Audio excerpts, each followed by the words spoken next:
Hello and welcome back to your own channel. मैं हूं doctor आलोक पुरोहित, आपका हेल्थ कोच। आज के इस एपिसोड में हम बात करेंगे एक बहुत ही एक्सक्लूसिव सब्जेक्ट के बारे में, जो है उस खाने की चीज़ के बारे में जिसको सुनते साथ ही एक आम डायबिटिक और किसी भी तरह की मेटाबॉलिक सिकनेस से परेशान कोई भी बंदा परेशान हो सकता है। यानी उसको सुनते साथ ही उसके होश उड़ सकते हैं कि आप ये क्या बात कर रहे हैं। लेकिन मेरी बात मानिए, इस एपिसोड को ध्यान से देखिए। आज हम बात करने वाले हैं एक ऐसे फूड कॉम्बिनेशन की जिससे बहुत लंबे समय से, लगभग 60 to 65 ईयर्स से डायबिटीज़, हाइपरटेंशन और बहुत सारी दूसरी मेटाबॉलिक सिकनेस और एलर्जीज जैसी चीज़ों का इलाज लगातार किया जाता रहा है, and that too under medical supervision. This entire diet was designed by a qualified medic, a doctor by the name of doctor Walter केम्पनर।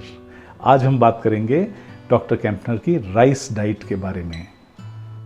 ये एक बहुत ही अनकन्वेंशनल आइडिया आपको लगता होगा, जिसके बारे में आज के ज़माने में सुनना या जानना ही अपने आप में आप इतना ज़्यादा आप में डर पैदा कर सकता है कि आप अगर मुझे राइस खिलाएंगे तो मेरी क्या स्थिति हो जाएगी। लेकिन इस पूरे डिस्कशन को एक एकेडमिक और नॉलेजेबल डिस्कशन के तौर पे शुरुआत में लीजिए, और अगर आप कोई भी ऐसा एक्सपेरिमेंटेशन करना चाहते हैं तो बिना अपने फिजिशियन के सुपरविजन के मत कीजिए। ये मेरी आपसे सिर्फ एक छोटी सी रिक्वेस्ट है। डॉक्टर केम्पनर का ऑब्जर्वेशन था कि साउथ ईस्ट और फार ईस्ट की कंट्रीज में, जहां लोग काफ़ी स्लिम और ट्रिम हुआ करते थे, द डिजीज़ का प्रेवलेंस बहुत कम था। उसके अलावा जो लॉन्जिविटी थी, यानी औसत आयु, उन कंट्रीज़ में काफ़ी ज़्यादा थी, और उन लोगों में प्रेवलेंस ऑफ सिकनेस भी बहुत ज़्यादा कम था। लगभग 70% राइस के ऊपर डिपेंडेंट रहने वाली ये कंट्रीज़, जिनमें राइस, नूडल और ये चीज़ें लगभग 70-75% ऑफ द पैलेट फॉर्म करती थीं, और बाकी 25% में एक बड़ा हिस्सा फाइबर डाइट यानी फ्रूट्स एंड वेजिटेबल्स, और उसके अलावा बहुत कम मात्रा में सी फूड या कुछ मीट्स, जैसे साउथ ईस्ट या ईस्टर्न कंट्रीज़ में आमतौर पर पोर्क का कंजम्पशन काफ़ी किया जाता है। तो प्रोटीन के एक छोटे से हिस्से के अलावा सारे की सारी डाइट उनकी नूडल्स और बेसिकली राइस के ऊपर डिपेंडेंट रहती थी। और ये कुछ ऐसे फैक्ट्स थे जिन्होंने डॉक्टर केम्पनर को मोटिवेट किया कि उनको ये रिव्यू करना चाहिए कि यूनाइटेड स्टेट्स और ऐसी कंट्रीज़ में जब प्रेवलेंस ऑफ डिजीज़ बहुत ज़्यादा था, उस समय पर क्या डाइटरी इंटरवेंशन से हम कोई इंप्रूवमेंट ला सकते थे एक बड़ी पॉपुलेशन में। इसी से मोटिवेट होकर डॉक्टर वॉल्टर केम्पनर ने राइस डाइट की डिज़ाइन की थी, जो कि 1939 में हुई, और उस राइस डाइट के डिज़ाइन से वो अंडर मेडिकल सुपरविजन पेशेंट्स का ट्रीटमेंट इस आधार पर करते थे कि उनकी डाइट का पैलेट, जिसके अंदर अबाउट 90% राइस और including some fruits, and remaining 10% will be about 5% proteins and 5% of fats और एनीथिंग एल्स। इस डाइट के कॉम्पोजिशन में ही वॉज वेरी वेरी स्ट्रिक्ट, यानी इस कॉम्पोजिशन के अलावा कुछ भी और उन पेशेंट्स को अंडर मेडिकल सुपरविजन कंज्यूम नहीं करने दिया जाता था। और इसके सरप्राइजिंग परिणाम जब आने शुरू हुए तो उस डाइट को उन्होंने प्रैक्टिकली अमर कर दिया।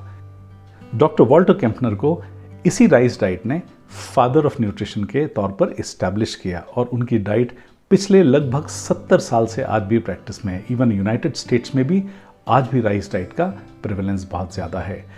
ग्रेजुअली जो भी वेस्ट से ईस्ट की तरफ आया, ये सारी countries post industrialisation and world war II they have adopted the western diets. यानी हमने स्टैंडर्ड अमेरिकन डाइट जैसे पिज़्ज़ाज, बर्गर्स वगैरह वगैरह हमने इन कंट्रीज़ में अडॉप्ट कर लिया है। लेकिन अगर आप देखेंगे नॉन मेडिसिनल ट्रीटमेंट या treatment by food, which is considered to be the second lifestyle option even in United States, वहाँ पर आज भी राइस डाइट का चलन है। And this diet is being utilized by many physicians, and they do residential programs to relieve people from the existing diseases. इनका प्रचलन आज भी बहुत कॉमन है।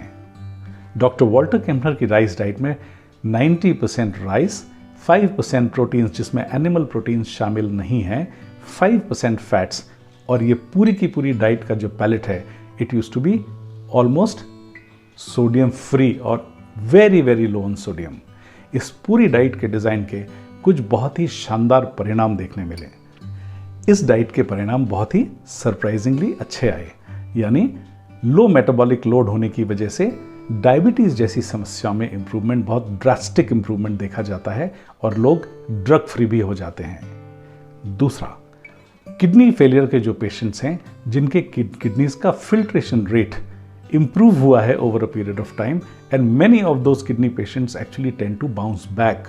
उनकी किडनी फेलियर्स के रिवर्सल्स शुरू हो जाते हैं इस डाइट की वजह से, बिकॉज लो सोडियम होने की वजह से ग्रेजुअली आपका इवन ब्लड प्रेशर भी कम होता है, जिससे किडनीज पर बहुत पॉजिटिव इफेक्ट आता है, और फिल्ट्रेशन के ऊपर ज़्यादा लोड ना होने की वजह से किडनीज अपना रिकवरी का पाथ वापस से गेन करती हैं। लो प्रोटीन होने की वजह से किडनीज पर फिल्ट्रेशन का लोड भी कम होता है, जिसकी वजह से किडनीज की एफिशिएंसी में इंप्रूवमेंट आता है और रिकवरी भी आती है। इस डाइट से हाइपरटेंशन में लगातार कमी देखी गई है, बिकॉज लो सोडियम डाइट्स की वजह से आपकी बॉडी में रिटेंशन ऑफ फ्लूइड कम होता है और बॉडी में ब्लड वॉल्यूम उतना ज़्यादा नहीं बढ़ता। तो ब्लोटिंग और वेट लॉस इस डाइट का एक बहुत ही सकारात्मक परिणाम देखा गया है। एक बहुत ही सकारात्मक परिणाम के तौर पर यह भी देखा गया है कि जो भी लोग इसको 12 से 15 वीक्स सस्टेन कर पाए, gradually they lost the taste for fat and high protein. यानी उनका जो मीट का प्रेफरेंस है, जो लोग नॉन वेजिटेरियन पहले थे, उनके लिए 12 से 14 हफ्ते के बाद मीट का टेस्ट चला जाता है। यानी they stop enjoying meat and they are much more likely to enjoy the natural tests.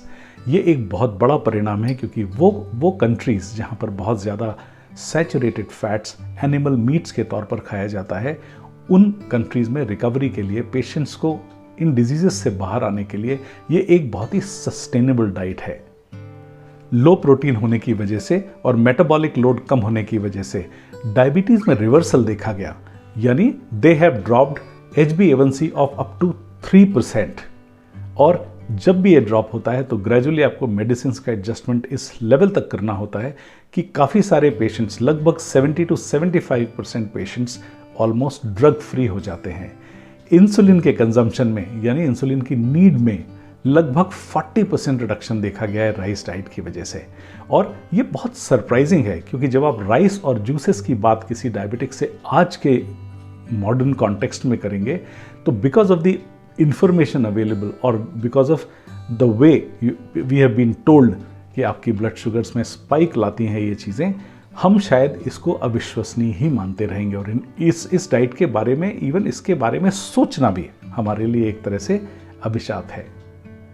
इस डाइट के काफ़ी सारे वेरिएशंस अभी चलन में आ रहे हैं, और ग्रेजुअली जैसे जैसे लोगों को पैलेट की चॉइस और उनके टेस्ट के हिसाब से अगर इस फूड का एडॉप्शन कराना है, उसको सस्टेनेबल बनाने के लिए, तो उनमें लो पोटेशियम वर्जन्स, लो सोडियम वर्जन्स, थोड़ा सा इम्प्रूव्ड प्रोटीन वर्जन्स और मिनिमल क्वांटिटी में उनको एनिमल फैट्स भी किन्हीं लोगों को दिया जाता है, बिकॉज ये डिपेंड करता है कि उनकी इंडिविजुअल चॉइसेस और प्रेफरेंसेस पर।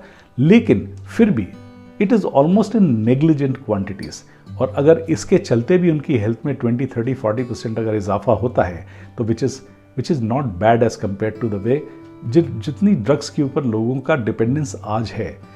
आज भी इस डाइट से बहुत सारे लोग अपनी अपनी मेटाबॉलिक सिकनेस और बहुत सारी क्रॉनिक डिजीजेस से रिवर्सल पा रहे हैं।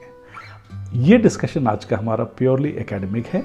आप चाहें तो इसको आजमा सकते हैं, बट कभी भी अपने फिजिशियन से कंसल्ट किए बिना इसको आजमाएं नहीं, क्योंकि हम में से हर किसी की मेटाबॉलिक कंडीशन, यानी हमारी ability to ingest different varieties of foods और to process the carbohydrate load अलग अलग होता है। और अगर हम ये मानकर चलें, हो सकता है आप में से कुछ लोग इस पूरी डाइट के लिए बहुत तैयार भी हों। इसका लिटरेचर ज़रूर काफ़ी सारा पढ़िए, अपने डॉक्टर्स के साथ शेयर कीजिए आप एग्जैक्टली क्या करना चाहते हैं, और आप जब भी ऐसा कुछ करते हैं उसको मॉनिटर ज़रूर कीजिए। मुझे उम्मीद है कि आज के इस एपिसोड से कम आपको एकेडमिकली ये चीज़ क्लैरिफाई ज़रूर हुई होगी कि हम नेचुरली प्रोड्यूस्ड फूड्स को जब खाते हैं तो हमारे लिए food is medicine, and when we eat bad foods they require medicines to be digested और to be processed by our bodies. Thank you very much for your precious time.